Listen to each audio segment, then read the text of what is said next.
Aujourd'hui, on va parler d'un outil qui révolutionne l'intelligence artificielle. Grok, créé par xAI. Il offre des fonctionnalités incroyables et tout ça gratuitement. Pas de paywall, pas de restrictions inutiles, juste une IA puissante à votre portée. Dans cette vidéo, je vais vous présenter 8 fonctionnalités folles qui font de Grok l'IA ultime pour tous vos besoins. Que vous soyez entrepreneur, étudiant ou juste curieux, restez avec moi car vous allez apprendre des choses hyper intéressantes. On va pouvoir automatiser des tâches, créer des projets, créer des sites ou des applications et même créer des vidéos. Et le mieux dans tout ça, c'est que contrairement à ChatGPT, vous allez pouvoir utiliser toutes ces fonctionnalités gratuitement directement sur Grok avec son modèle le plus puissant. Mais avant de commencer, on va parler de Grok 4, le modèle le plus puissant de Grok. Il y a encore quelques semaines, il était payant, mais il vient de passer gratuit pour concurrencer ChatGPT 5. Et on peut voir que sur certains classements, il est le modèle de LLM le plus puissant. Quand on arrive sur grok.com, on peut voir qu'on a une interface similaire à ChatGPT et avec tous les modèles disponibles ici. La première chose qu'on va faire, c'est déjà d'aller s'inscrire pour pouvoir accéder à tout le potentiel de Grok. Donc on va aller cliquer sur s'inscrire en haut à droite ou se connecter. Ensuite, on va sélectionner une de ces méthodes de connexion. On peut voir qu'on a aussi la connexion par Twitter, ce qui n'est pas souvent disponible sur d'autres plateformes comme ChatGPT. La première chose qu'on va faire, c'est d'abord d'aller ici et on va sélectionner le modèle le plus puissant. Donc expert, c'est Grok 4 et il est 100% gratuit. Ensuite, ce qu'on va faire, c'est qu'on va lui demander d'agir en tant que développeur et je vais lui demander de me créer un calendrier dans lequel je vais pouvoir préparer toutes mes journées, un peu comme un Google Agenda. Et comme ça, je vais pouvoir ajouter la période où je travaille, la période où je fais du sport et la période où je mange. Donc ça, c'est le prompt que je lui ai fait pour créer ce système, pour préparer ses journées. Je vais lui envoyer et on va voir ce qu'il va faire. Il va le développer en temps réel. Donc là, il est en train de réfléchir. Il comprend qu'il doit faire un calendrier interactif avec le jour, la semaine et le mois. Après quelques secondes, il a fini de développer le site. On peut voir qu'il y a tout le code ici. Et si on veut voir en direct ce qu'il a créé, on a juste à cliquer sur le petit bouton aperçu et on va voir l'aperçu du site qu'il nous a créé. Donc là, c'est comme un Google Agenda où on va pouvoir ajouter toutes nos activités. Là, je vois qu'il y a le mois, la semaine et le jour. Et ensuite, on a un planning, donc c'est tout ce qu'on aura ajouté comme activité sur notre calendrier. Si on descend un peu, on peut voir qu'il a mis des couleurs, par exemple le bleu pour le travail, le vert pour le sport, le jaune pour les études et le rouge pour tout ce qui est perso. Et en plus, on peut ajouter les catégories directement ici. On peut voir aussi qu'il y a un mode sombre et un mode clair. Donc là, si j'essaye d'ajouter une activité, j'aurai juste à mettre le titre, par exemple musculation. Ensuite, je peux ajouter une description, je peux ajouter un lieu, le début et la fin. Là, ça sera la date plus l'heure. Et je peux aussi ajouter la catégorie, donc travail, sport ou études. Je vais mettre de 12h30 à, par exemple, 14h30. Hop. Le 5 septembre. Récurrent, là, on peut choisir si c'est tous les jours, si c'est une fois par semaine ou si c'est une fois par mois. Maintenant, on a juste à cliquer sur enregistrer et on peut voir que la musculation s'est ajoutée ici. Si je clique dessus, j'aurai toutes les informations. Et si je descends, je vais pouvoir avoir une répartition entre le temps que je passe à faire du sport, à faire mes études et à travailler. Comme là, j'ai seulement ajouté du sport, toute la répartition est sur le sport. On peut imaginer utiliser ces fonctionnalités dans plein de domaines différents. Par exemple, on pourrait imaginer être un prestataire de service pour créer des sites et on peut créer un site pour un restaurant, pour une salle de sport, pour un barbeur, pour plein d'entreprises qui auraient besoin d'un site vitrine sans avoir de choses trop complètes à mettre et on pourrait leur proposer ce service sans aucune connaissance en développement et en passant très peu de temps à développer ce service. Il suffirait juste de pouvoir héberger le site et le site serait prêt à vendre. Rien qu'à partir de cette fonctionnalité sur Grok 4, il y a plein de cas d'utilisation que je pourrais vous présenter, mais il y a tellement d'autres fonctionnalités qu'on va passer sur une autre fonctionnalité. Ça va être la fonctionnalité fichier. Ici, je vais ajouter un document vraiment très compliqué. C'est un document de plusieurs pages qui parle de la surconsommation des écrans chez les jeunes et de leurs effets positifs ou négatifs.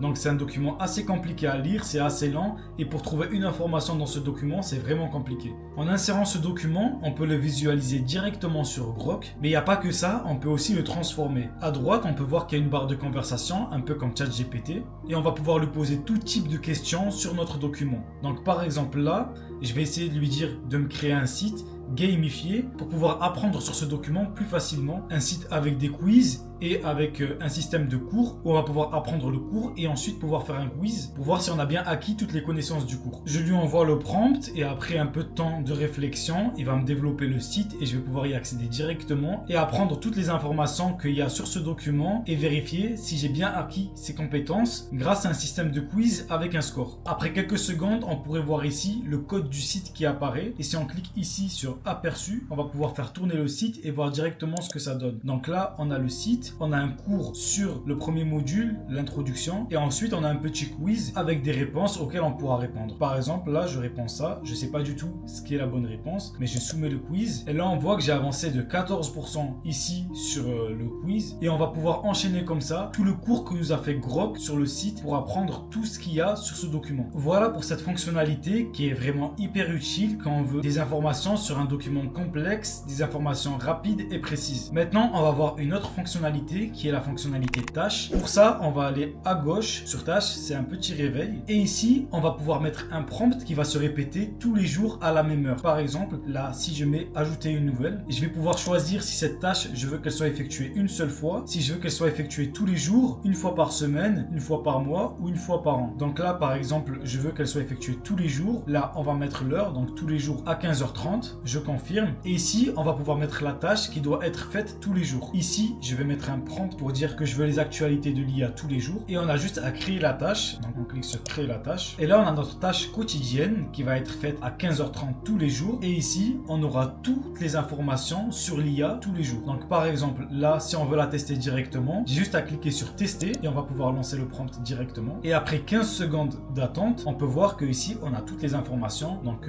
investissement massif des États-Unis. Les États-Unis prévoient d'investir 500 milliards de dollars dans des infrastructures liées à l'IA. Et ici, on a toutes les informations. Donc grâce à ce système, on va pouvoir se tenir au courant de toutes les news IA tous les jours. Bien évidemment, si on veut changer le prompt, on peut le changer. Si on a besoin d'informations spécifiques à quelque chose, par exemple au milieu de la médecine, on peut changer le prompt pour avoir toutes les informations sur l'IA liées à la médecine ou toutes les informations de l'IA liées à la robotique et faire fonctionner tout cet écosystème pour faire fonctionner notre projet le mieux possible. On a aussi une autre fonctionnalité qui permet d'insérer des images et de les modifier ou même de générer de nouvelles images. Pour ça, on va aller dans Fichier, on va aller dans Images. Par exemple, si je mets cette image de Inoxtag, j'ai ici plusieurs fonctionnalités, créatif, arrière-plan et sujet. Si je clique sur créatif, j'ai tout ce style d'image que je vais pouvoir créer, donc aquarelle, graffiti, tout ça. Dans arrière-plan, je vais pouvoir modifier tous les arrière-plans, donc il y a plein de styles d'arrière-plan différents. Et dans sujet, je vais pouvoir ajouter plein d'accessoires à mon personnage. Donc par exemple, si je choisis l'arrière-plan Paris, je vais juste le lancer et on va voir ce que ça donne. Donc là, ça va nous régénérer une image avec la même personne et on peut bien voir que l'arrière-plan c'est Paris avec la tour Eiffel juste ici. On peut essayer d'autres choses comme par exemple cette armure médiévale et on peut voir qu'en quelques secondes, l'image se génère hyper rapidement et elle respecte bien tous les traits du visage du personnage qu'on a mis. Pour les trois dernières fonctionnalités, on va se retrouver directement sur l'application de Grok parce qu'on va voir qu'il y a plein de fonctionnalités qui sont aussi disponibles sur l'application. On se retrouve directement sur l'application Grok. On va voir la première fonctionnalité, c'est la fonctionnalité voix. Donc on a juste à cliquer ici et on va voir qu'on peut parler directement. J'aimerais connaître les actualités IA du jour. Aujourd'hui, il y a du lourd en IA. Entreprise vient de tripler sa valorisation à presque 200 milliards de dollars en 6 mois grâce à des investissements massifs. Il rivalise dur avec OpenAI. Aux États-Unis, TSMC subit de nouvelles restrictions sur l'export de puces vers la Chine. Ça pèse sur toute la chaîne des semi-conducteurs. Et côté sombre, OpenAI ajoute des contrôles parentaux sur ChatGPT pour après le suicide d'un ado de 16 ans. Avec une plainte qui les accuse d'avoir manqué de garde-fous. Ça secoue, hein. Qu'est-ce qui t'intéresse le plus là-dedans? Tu vois, on va pouvoir parler directement avec l'IA comme les fonctionnalités qu'il y a sur ChatGPT. Mais le plus fou, c'est pas ça. Le plus fou, c'est que si on clique sur les paramètres ici, on va pouvoir customiser l'IA pour qu'elle réponde en fonction de la manière dont on veut qu'elle réponde. Et on va voir qu'il y a différentes personnalités qu'on peut utiliser. Là, c'est l'assistant. De base, c'est l'assistant, celui qui est là pour t'aider. Mais tu peux aussi mettre un mode romantique, un mode thérapie, storyteller,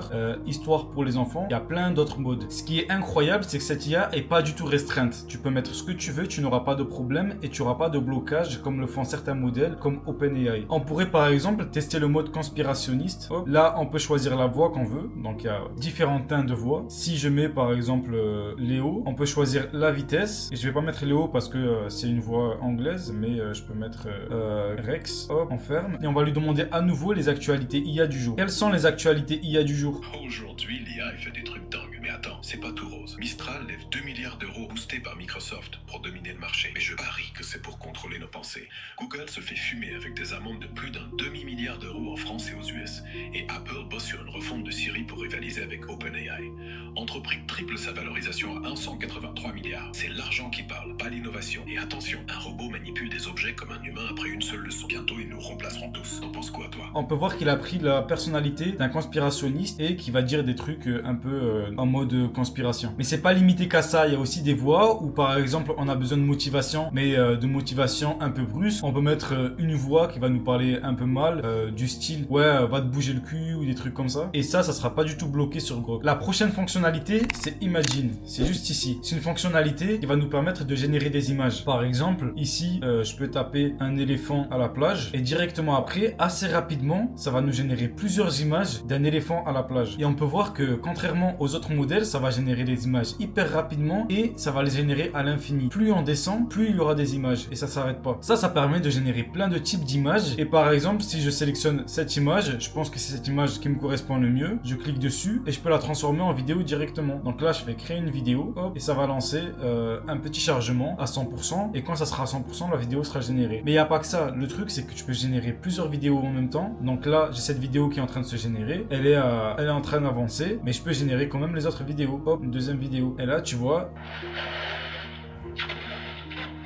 Et là, tu peux voir qu'il y a la vidéo qui a été générée. Donc, c'est l'éléphant qui marchait dans l'eau. Mais il y a aussi le son qui a été généré avec des bruitages. Là, on entend le bruit de l'eau. Il y a tous les bruitages de l'éléphant qui marche dans l'eau. Et en plus, on peut modifier les bruitages. Par exemple, là, je suis sur le bruitage 1.